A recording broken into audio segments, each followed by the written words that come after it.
Hey, welcome in. Well, we've got another in our series looking at the articles of Victor Davis Hanson.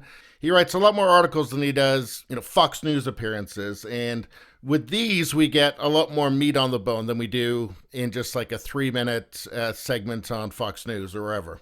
So I know a lot of you enjoy this series, and there's the Victor Davis Hanson playlist on my channel, by the way, if you want to see more. But I know a lot of you enjoy these. I enjoy doing them myself, so let's get right into it. This latest one is called China Boomeranging. And this really is about, with the current pandemic, there could be a shakeup in the economic and political world order and the current state of globalism, economic globalism. And so let's get right into it.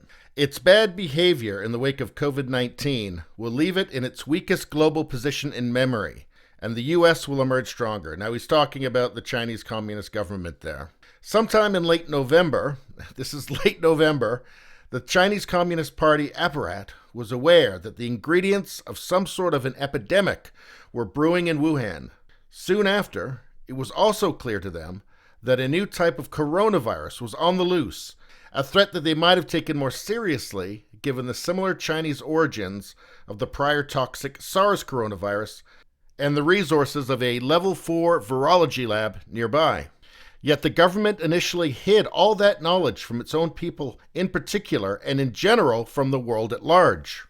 Translated into American terms, that disingenuousness ensured that over 10,000 Chinese nationals and foreigners living in China flew every day on direct flights into the United States, Washington or California especially, from late November to the beginning of February until the Trump travel ban of January 31st. And that wasn't just the United States, too. Canada got a ton. And this is, of course, not saying anything negative about the Chinese people themselves. They are victims of this as well. They're victims of the virus and also their own government. All this laxity was also known to the communist apparat in Beijing, which must have been amused when Trump was roundly damned by his literal critics as a xenophobe and racist for finally daring to stop the influx on January 31st. The first major leader to enact such a total ban. And let's just take a look at what some of the people in the media were saying. Hey, if you could subscribe, like, and share, that really helps me out. Thanks a lot. And this isn't even going back very far. This is all recent stuff. Biden calls Trump racist for calling it the Wuhan virus. Here, Trump refers to the coronavirus as a Chinese virus. Here, Republican xenophobia is going to make the pandemic much worse. Here we see bigotry has always served Donald Trump well. Oh, God, come on. The coronavirus is xenophobia problem. Here, Trump ramps up racist coronavirus scapegoating. That was from a week ago. And by the way, guess who also now is apparently a terrible person, a terrible bigot? Canada to close borders to most non-citizens, stop ill travelers from boarding inbound flights. That's right, Justin Trudeau is apparently just as bad as Trump now. In my mind, he actually finally did the right thing. Thank goodness. Bit late, but, better late than never, I guess. And anyway, let's continue. Yet, no thanks to the Chinese, America, so far, has been comparatively lucky. Despite the grave risks of damaging a multi-trillion-dollar economy with the strictest quarantining, isolation policies, and social distancing in its history. Half the country lives in the interior away from ports of entry on the coasts. So it's a big country. And, people, not everybody is jammed into a city. And there is I think this is a difference that's benefiting big time, actually. If we look at somewhere like Italy, 31,000 cases as of today. Spain's going up to 11,400, 1,400 new cases. People don't live quite the same. This is quite normal in like Spain or Italy. Now, people live in detached houses as well, but it's not at the same degree as it is in, say, Canada or the United States. Yeah, sure. I mean, in the cities, you do have, densely populated regions, people living in condo buildings and apartment buildings and all of that. But there's still massive suburbs of detached houses where people aren't in as close contact with each other. And of course, there's lots of rural people too. Anyway, let's continue. As of mid-March, the U.S., the world's foremost immigration destination and among the most visited of nations, has suffered fewer viral fatalities than some European countries a fifth or sixth of its population size. Now, he talks here about when testing begins, figures will go up. We kind of know all that already. And that the mortality rate, the fatality rate from it will go down because there's a lot of people that are undoubtedly are carrying it, but will be okay, or we'll never know that they had it. In any case, 98 to 99% of Americans may well recover from the coronavirus, a rate that is not typical of most of history's plagues. So if you're looking at, Black Death or something like that, it's not the same. Worse than the flu? Yes, absolutely. Maybe 10 times worse than the flu. Maybe 20 times worse than the flu. We're not really going to have accurate numbers for a while yet. But those famous plagues in history, it's not going to be that. At least, unless it mutates in some horrifying way. Anyway, let's continue. To the degree that we are suffering death and economic hurt from COVID-19, we can also attribute the toll to the Chinese Communist Party. Had it just called in the international medical community in late November, instituted early quarantines, and allowed its own citizens to use email and social media to apprise and warn others of the new disease, then the world and the U.S. would probably not have found themselves in the current panic. The reasons China did not act more responsibly may be inherent in communist governments, or they may involve more Byzantine causes left to be disclosed. And this is a big problem where you don't have a free media. I mean, we know that the original whistleblower, the doctor in Wuhan, was arrested. And we know that subsequent people who just tried to spread the word on social media were also arrested. That won't happen in a free country. As much as, Google or Facebook or whoever is trying to limit speech, they can't have the same kind of crackdown on it than that would happen in an authoritarian state like China. In other words, the word gets out and you've got a chance of dealing with it before it just becomes crazy. And to me, it's shocking to see the defense of the Chinese government from the mainstream media. I mean, are they just being paid directly? What's going on? But anyway, as for these Byzantine causes left to be disclosed, I don't even want to think about that. I'm not going to speculate. Anyway, let's continue. Add in the proximity of a level 4 virology lab nearby ground zero of COVID-19, which fueled internet conspiracy theories. Well, let's just take a quick look at something, actually. I've shown this in other videos that I've done. Here is the Wuhan Center for Disease Control and Prevention. There is the seafood market, which is supposed to be the epicenter. So that's 911 feet. I mean, I don't know, but it doesn't seem like a crazy thing just to wonder about or to ask about.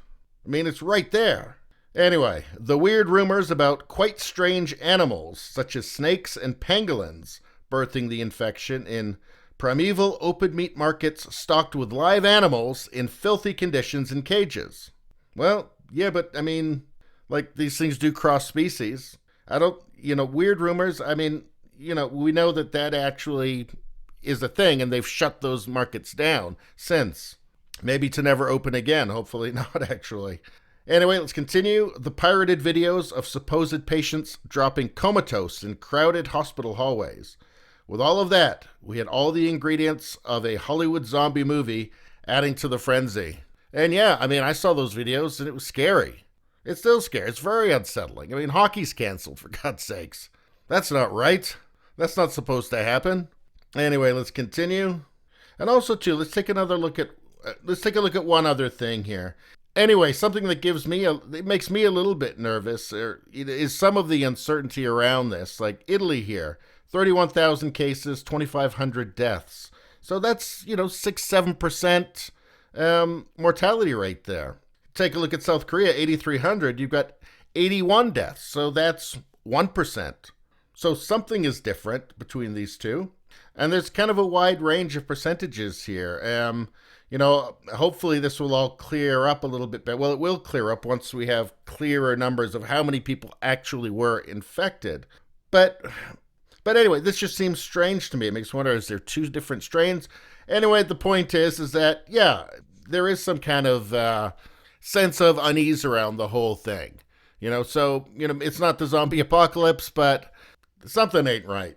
But anyway, let's continue. Plus 2020 is an election year. echoing how the 1976 swine flu was politicized. The left and its media appendages saw COVID-19 as able to do what John Brennan, James Clapper, James Comey, and Andrew McCabe, the Mueller team, and impeachment could not: destroy the hated presidency. And again, I go back to all these stories here. Coronavirus xenophobia problem. You can't say that where it's from. You know, this just is surreal to me. Nobody complains about, West Nile virus, calling it where it's from, or Ebola. It's fairly insane. The Spanish flu wasn't even from Spain. That was probably from China as well. But you can say that. How do you explain that? How do you explain the media narrative around this? I think there's only one way to explain it. And I think it's just right here what we just talked about. They're hoping this will destroy Trump.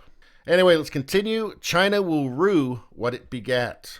That is, it will come to appreciate fully that the supposed efficiency, ruthlessness, and autocracy of the Communist Party, what had so impressed foolish American journalists who once marveled at Beijing's ability to enact by fiat liberal pet projects such as high-speed rail and solar industries, were China's worst enemies, ensuring that the virus would spread and that China's international reputation would be ruined. And you would think this is something that the mainstream media is going to have to grapple with at some point. I mean, just to try and preserve some shred of credibility at least. And I'll tell you another thing too, Bernie, I don't think it's a smart political move to keep praising the Chinese Communist Party. It doesn't seem like a smart move to me. But anyway, that's neither here nor there. The coronavirus could be the straw that breaks the proverbial back of the Chinese camel, stooped under the recent weight of a trade war with the U.S., the revelation of 1 million Uyghurs in re-education camps, the crackdown on Hong Kong democracy demonstrators, and news of the sprawling Chinese internal surveillance apparatus. The world is now both terrified and put off by China, and such anathemas will only harm its already suspect and misbegotten Silk Road neocolonial schemes. Will this make, Western, corporations and governments kind of rethink this whole economic globalism thing, or modify it in some way? And here's an interesting part right here. Here in the U.S., COVID-19 will create bipartisan pressure to adopt policies of keeping key U.S. industries, such as medical supplies, pharmaceuticals, and military-applied high-tech in America.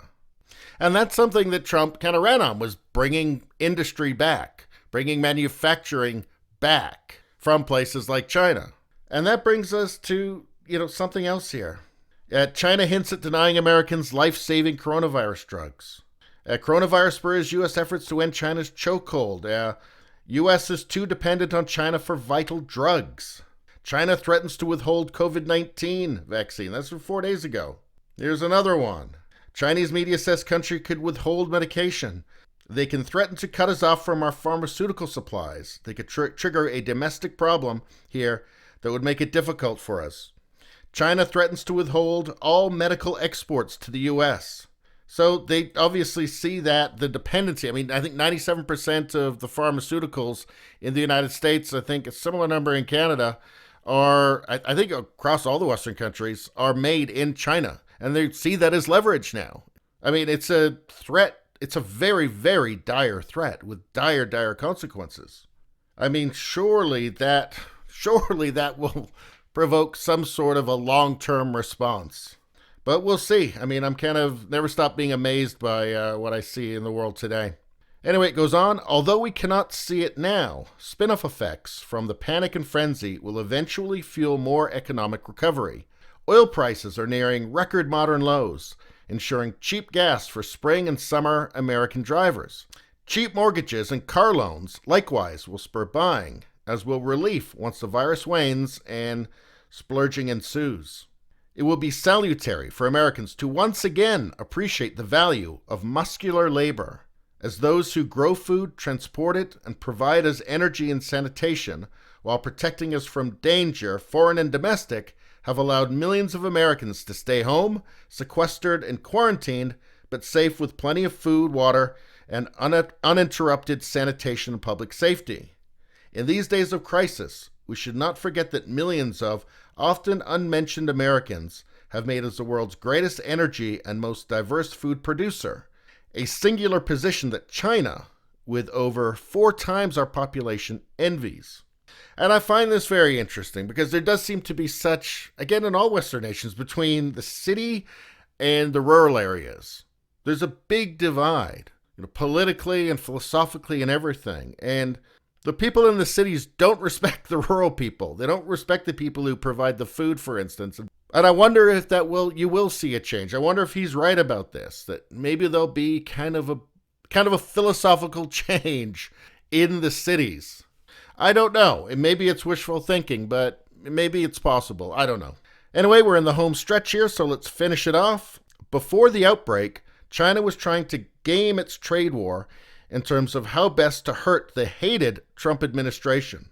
Ironically, its abhorrence only strengthened the U.S. in ways no one in the pre-COVID-19 days could have imagined. Well, I mean, we are yet to see if this actually does happen. I always just have to say that, you have such, 93% negative coverage of the administration in the media, and they seem to be doing everything they can to cover for China because they seek to just blame everything on Trump, which just seems insane to me. So I don't know. It's interesting. I'm hopeful, but who knows? Anyway, here's the last part. Call it paradox, irony, karma, or even tragedy. But China emerges from its deceit about the coronavirus outbreak in its weakest position since its westernization began under Deng Xiaoping. And the U.S., after some rocky months ahead, if it stays calm, will likely reemerge in its strongest state in memory versus its rivals. So it'll be very interesting to see if this was prophetic, in a year's time, 2 years' time. And anyway, that's all I got for this one.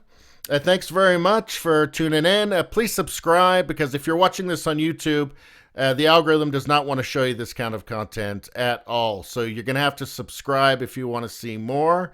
Also, share and like. That really helps. The algorithm is just strangling my channel. If you don't have time to watch my videos, you can listen to them while you're, self-isolating at home.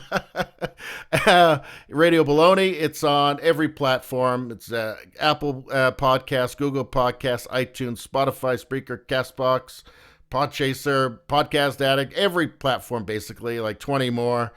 Radio BALONEY, look it up. You will find it. Thank you very much. I'll see you next time.